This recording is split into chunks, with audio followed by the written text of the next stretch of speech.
जैसा मत्ती की पुस्तक उसके 26वें अध्याय उसके 36वें पद से लिखा है कि यीशु अपने चेलों के साथ गतसमनी नामक एक स्थान में गया और अपने चेलों से उसने कहा कि प्रार्थना करो। और जब वह उदास और व्याकुल था और ये भी था कि उसका प्राण निकला जाता है, फिर भी उसने अपने चेलों से कहा कि तुम यहीं ठहरो और मेरे साथ जागते रहो। और वो थोड़ा आगे बढ़कर मुंह के बल गिरा और ये प्रार्थना की कि हे पिता, ये कटोरा यदि हो सके तो मुझसे टल जाए, पर जैसे मैं नहीं, जैसे तेरी इच्छा हो वैसी पूरी हो। फिर उसने चेलों को सोते पाया और उसने कहा, क्या तुम एक घड़ी भी मेरे साथ जाग न सके? जागते रहो और प्रार्थना करते रहो कि तुम परीक्षा में ना पड़ो, क्योंकि आत्मा तो तैयार है परंतु शरीर दुर्बल है। और इसके फौरन बाद यहूदा इस्करियोती, जो कि यीशु मसीह को 30 चांदी के सिक्कों में बेच चुका था, प्रधान याजकों के साथ और लाठी और तलवारें लिए हुए लोगों के साथ उसे पकड़ने के लिए आया। और उसने ये कहा था कि जिसे मैं चूम लूँगा उसे पकड़ लेना। और उसने यीशु मसीह को नमस्कार किया, उसे गले लगा, उसे चूमा। और जैसे उसने ये सब कुछ किया तो यीशु मसीह ने उससे कहा कि जब मैं मंदिर में था तो तुमने मुझे क्यों नहीं पकड़ा, परंतु ये सब कुछ इसलिए हुआ है कि भविष्यद्वक्ताओं के वचन पूरे हो। तब सब उसे छोड़कर भाग गए। आज की खास वीडियो बहुत ही खास होने वाली है और इस खास वीडियो में आप कैफा का घर और वो खेत देखेंगे जो कि लहू का खेत कहलाया, जिसे यहूदा इस्करियोती ने 30 चांदी के सिक्कों में बेचा था। और कहाँ पर वो खेत खरीदा गया और कहाँ पर यीशु मसीह को लाया गया, कहाँ पर यीशु मसीह रहे। बहुत ही खास ये वीडियो होने वाली है, तो वीडियो को पूरा देखिए ताकि आप एक अच्छी जानकारी को प्राप्त कर सके, वो भी हिंदी में। जो आप जगह देख रहे हैं आधुनिक युग का वही जगह है जो कि यीशु मसीह को जिस मार्ग से पकड़ के कैफा महायाजक के पास ले जाया गया था, और यीशु मसीह इस मार्ग को बहुत ऐसे इस्तेमाल करते थे। आज तो ये जो आप देख रहे हैं ये सेंट स्टीफन चर्च है, जहाँ पर स्टीफनोस को पत्थर पकड़ के मार दिया गया था। परंतु ये ही रास्ता है जो उस समय पर इस्तेमाल होता था और यीशु मसीह इसी रास्ते से चलते थे। किद्रोन वैली होते हुए किद्रोन नाले को पार करके यीशु मसीह जैतून पर्वत पर जाते थे। और यहीं पर किद्रोन वैली के जहाँ पर सिटी ऑफ डेविड है, वहाँ पर एक सोता फाटक, जल फाटक था, जहाँ से यीशु मसीह आते जाते थे और नगर में प्रवेश करते थे, क्योंकि उस समय पर सिटी ऑफ डेविड यरूशलेम के शहरपनाह के अंदर ही था। तो इसी मार्ग से यीशु मसीह आते जाते थे और बहुत ही खास और उपयोगी मार्ग ये हुआ करता था। बहुत ही महत्वपूर्ण मार्ग है ये। तो आज इस खास वीडियो में आप लहू के खेत के विषय की जानकारी को प्राप्त करेंगे। देखेंगे कहाँ पर है, कहाँ पर कैफा महायाजक का घर था, कहाँ पर उस समय पर महायाजक लोग रहते थे, हन्ना, कैफा और पतरस कहाँ पर यीशु मसीह के साथ पहुँचाए गए, कहाँ पर यीशु मसीह को पकड़वाया गया, उस पर झूठे इल्ज़ाम मढ़े, और कहाँ पर यीशु मसीह को पिलातुस के पास ले जाने की तैयारी की, कहाँ पर यीशु मसीह रात भर रहे। मत्ती की पुस्तक उसका 26वां अध्याय उसके 57 पद से लिखा है, तब यीशु के पकड़ने वाले उसको कैफा नामक महायाजक के पास ले गए, जहाँ शास्त्री और पुण्य इकट्ठा हुए। पतरस दूर ही दूर उसके पीछे महायाजक के आंगन तक गया और भीतर जाकर अंत देखने को प्यादों के साथ बैठ गया। प्रधान याजक और सारी महासभा यीशु को मार डालने के लिए उसके विरोध में झूठी गवाही की खोज में थे, परंतु बहुत से झूठे गवाहों के आने पर भी ना पाई। अंत में 2 जन आए। उन्होंने कहा, इसने कहा मैं परमेश्वर के मंदिर को ढा सकता हूँ और 3 दिन में बना सकता हूँ।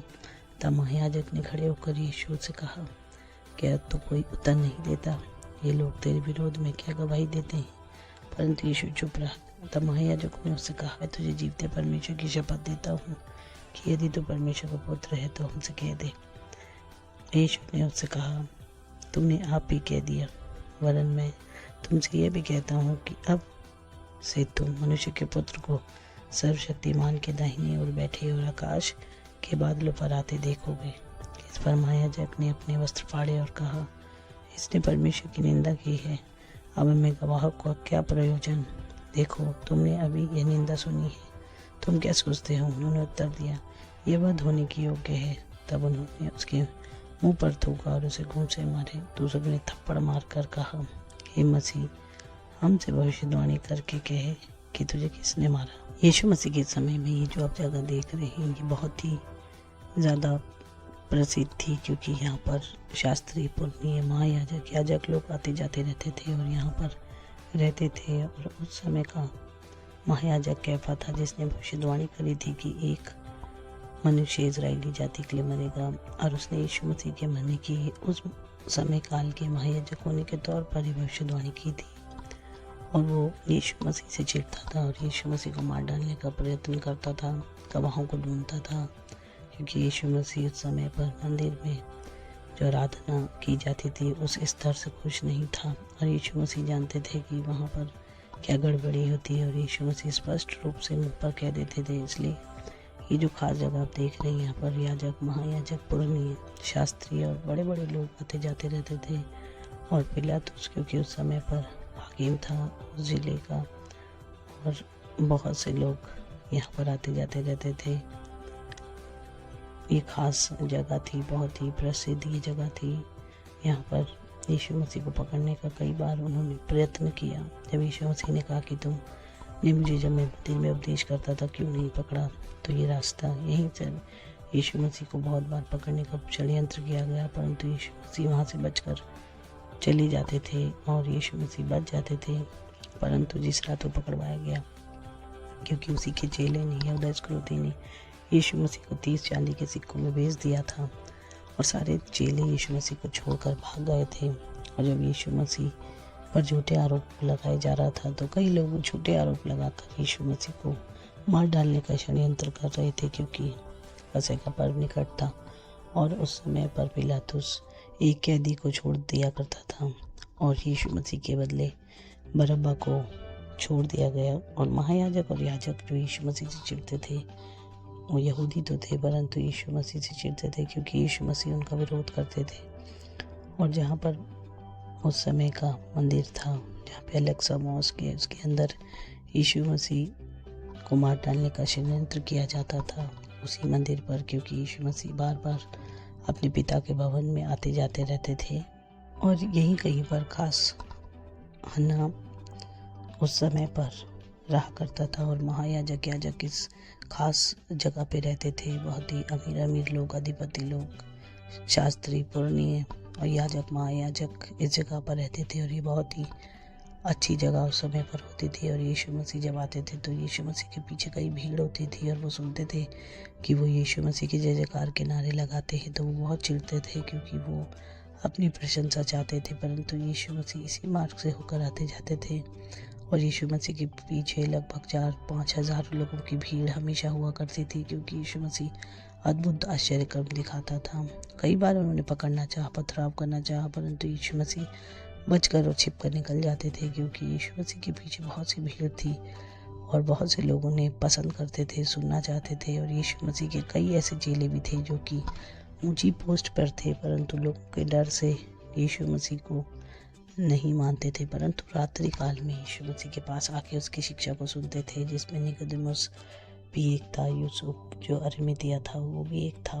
तो कई लोग ऐसे थे कि यीशु मसीह को सुनना चाहते थे, और वो ऊंची ऊंची पोस्ट पर थे, तो वो यीशु मसीह को बचा लिया करते थे। और यीशु मसीह खुलकर प्रचार करते थे, खुलकर सत्य बातों को बताते थे, और यीशु मसीह उस समय पर बिल्कुल भी किसी से नहीं डरते थे।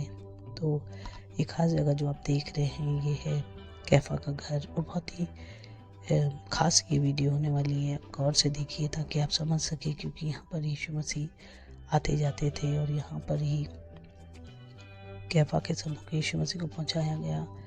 और उसके बाद मत्ती की पुस्तक उसके 26वें अध्याय में और उसके 69 पद में लिखा है, पतरस बाहर आंगन में बैठा हुआ था कि एक दासी उसके पास आई और कहा, तू भी यीशु गलीली के साथ था। तो उसने सबके सामने कहते हुए इनकार किया कि मैं नहीं जानता तो क्या कह रही है। और जब वह बाहर डेवड़ी में गया तो दूसरी दासी ने उसे देखकर उनसे जो वहाँ थी कहा, यह भी तो यीशु नासरी के साथ था। उसने शपथ खाकर फिर इनकार किया, मैं उस मनुष्य को नहीं जानता। थोड़ी देर बाद लोगों ने जो वहाँ खड़े थे पतरस के पास आकर उससे कहा, सचमुच तू भी उनमें से एक है, क्योंकि तेरी बोली तेरा भेद खोल देती है।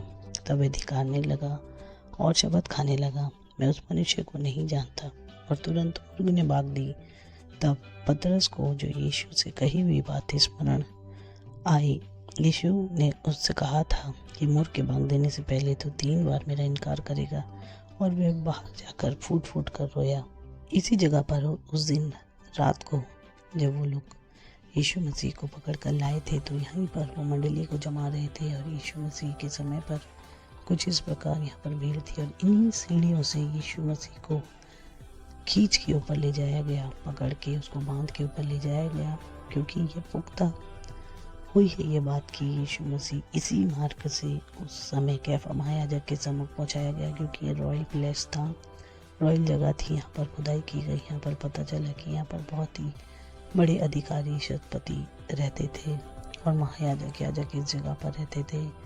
और उस रात को जब यीशु मसीह पकड़वाया गया तो काफ़ी लोग यहाँ पर इकट्ठे थे, और इस स्ट्रक्चर के ऊपर आज नई बिल्डिंग को बनाया गया है, परंतु यीशु मसीह के समय पर यहाँ पर जेल भी हुआ करती थी, कैद खाना हुआ करते थे, क्योंकि महायाजक के सम्मुख उस समय न्याय के लिए यहूदी लोग लेके आते थे, और जो मूसा की व्यवस्था के विरोध में बातें करता था और पकड़ा जाता था, वो उसे यहीं पर दंड दिया जाता था और बड़े न्याय अधिकारियों के सम्मुख सौंपा जाता था।